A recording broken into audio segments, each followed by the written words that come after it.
Hey guys, so welcome back to Lex Reads. So in today's video, I wanted to share with you guys my TBR for the year. Now, I'm the type of person where I actually follow my TBR.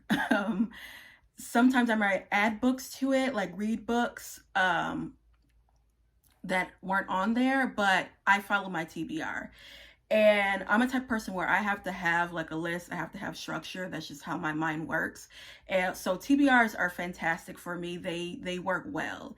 And usually I always write a list down of the books that I want to read.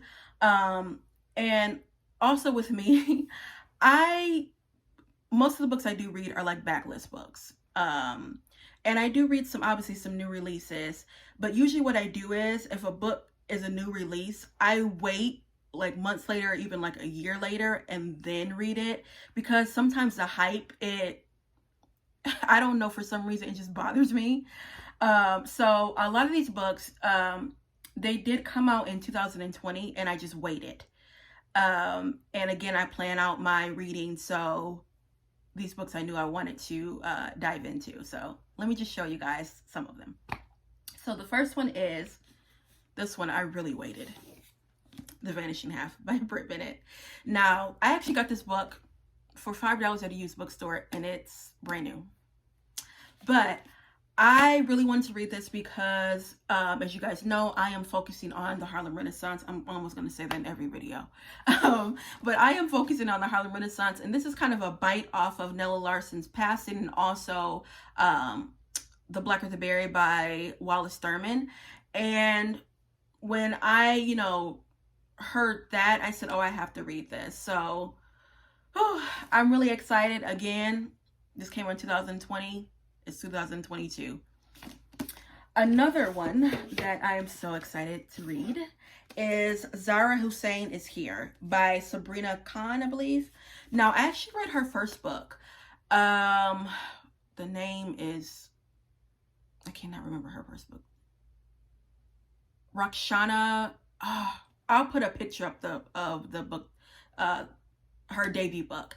But after reading her debut book, the Lives of Rakshana Ali, I believe, I really wanted to read her second, her second book. Now she focuses on YA, but her stories, they don't really kind of read as YA, and this one I know I wanted to read. She usually focuses on young like youth that are that struggle with their sexuality, and also too that they are Muslim, and the way she really knows how to tell a story, I would have really liked to read this when I was, a YA, but I love to read it as an adult. And like I said, her first book was amazing, so I had to get this. And her covers are so pretty. Like, look at this cover.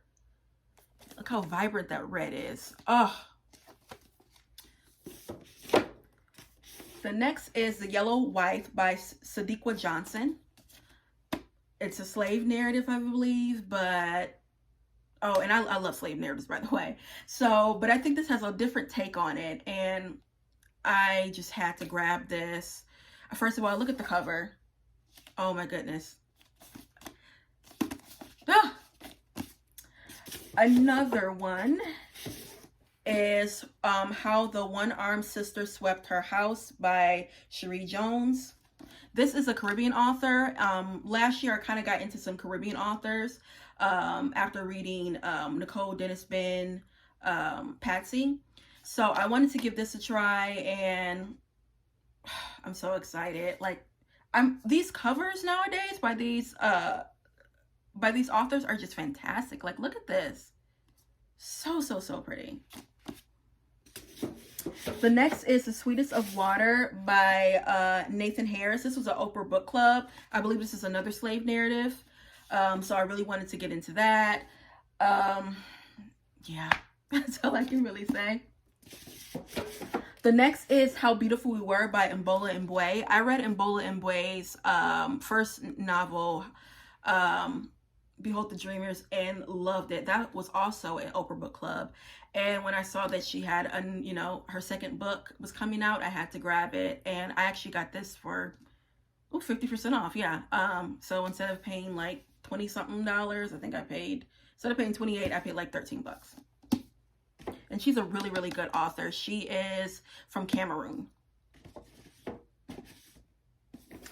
The next is Natasha Dion. This is The Perishing. I read Natasha's first book, Grace. I actually listened to it and read, listened to it on audio and read it at the same time and was just flabbergasted. She knows how to tell a story. And so when I saw again that she had a second book that was coming out, I had to snatch it. This actually came out, I want to say November of 2021. I remember I asked for it for Christmas for my sister, and she got it. And ooh, and look at this cover. I keep on saying look at these covers, but look at these covers. The next is, this actually came out in 2021 also. Gail Jones, is it Palmaris? Now, I've only read one book by Gail Jones, which was Eva's Man. With Gail Jones, you have to get your mind right, because her stories they're traumatizing. They honestly are, but she's a fantastic writer.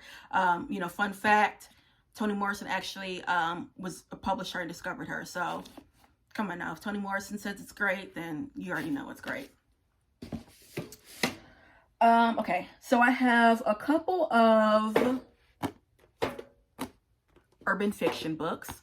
Now, if I am in a reading rut, if I don't know what to read, two things that get me out of my slump are urban fiction books and African literature. And I read a couple last year, and I had to get on this bandwagon. So these books are by Urban Renaissance. And I actually got all of these from Walmart. Walmart has a really good selection of urban fiction authors. So this one is Renee, All Hails the Queen, and by Brandy Davis. Never heard of her, but I wanted to get it. This one is Disrespectfully Yours by Renisha Pittman. And the last one is Loving You Feels So Right. And this is by Shantae. And urban fiction, if you are in a reading slump, read some urban fiction. I like it because you get that tea, you get all that drama. It's like a conversation piece. I love the dialogue. Okay. These next two are Connie Briscoe, Sisters and Lovers. This is a Black author that I never knew. So I wanted to get that. And I love this artwork. You can tell that it's from the 90s. Another one is June Jordan, His Own Way. And June Jordan, as you guys know, she is known for her poetry and her like critical essays. So when I saw that she had a little novella, I had to snatch it up. Another one is Donna Hale's Rhythm. Now again, I'm focusing on the Harlem Renaissance, but I'm also reading books that are set in that time frame, meaning the 1920s to 1930s. So when I saw this, it was set in 1927, had to get it. And I love Donna Hale. She's a fantastic, Black author. And what am I going to say next? Look at this cover. Okay. Now I want to kind of read some classics, well, at least one. And so I'm going to read Uncle Tom's Cabin by Harriet Beecher Stowe. I was saying Harriet Jacobs like the Into the Slave Girl. Harriet Beecher Stowe. First of all, again, love this cover. I love Penguin classic editions. So I wanted to read this. I wanted to at least get one classic book in. As you guys know, a lot of these books are by Black authors, but I wanted to get, like I said, a classic in. So I really am excited to read this. This one I'm so excited about. This is Gwendolyn Brooks. This is called Blacks. And this has poetry, has some of her short stories. It has some, I think, some critical essays. Oh, look at, first of all, this, again, I'm keep on saying, look at the cover. It's so simplistic. Love it. I cannot wait to get into that. Let's see. Toni K. Bambara, The Salt Eaters. Never read a Toni K. Bambara book, but I want to get into it. I'm really focusing on not only just the Harlem Renaissance, but like Black authors, especially Black women authors, that again, I classify them as unsung. So yes. Let's see. And then what's this is Rizzy Adams. She writes like little novellas. She writes like erotic. But these I love. I actually discovered them like last year, and I bought like 4 or 5 of them and read them in one night. Because they're like 45 pages, 50 pages. But yeah, they're novellas. And that's all I'm gonna say about that. She writes erotic. The next one is a YA by Rita Williams Garcia, like Sisters on the Home Front. I bought this book about 2 years ago. I really want to read it because it's about a young girl that has had a child. I think she's like 15, 14. And I just wanted to read it. And I love this cover. The next one is like One of the Family, Conversations for a Domestic Life by Alice Childress. She's another Black author that no one really talks about. She's known, I believe, for her plays. So again, when I saw this, saw the cover, had to get it.